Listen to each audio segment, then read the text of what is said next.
Each seat is provided with a seatbelt to fasten push ends together. Tighten seatbelt by pulling loose end.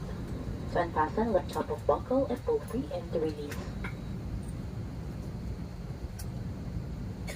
In case of a water landing, your life vest is found under your seat. Remove sharp objects from your body.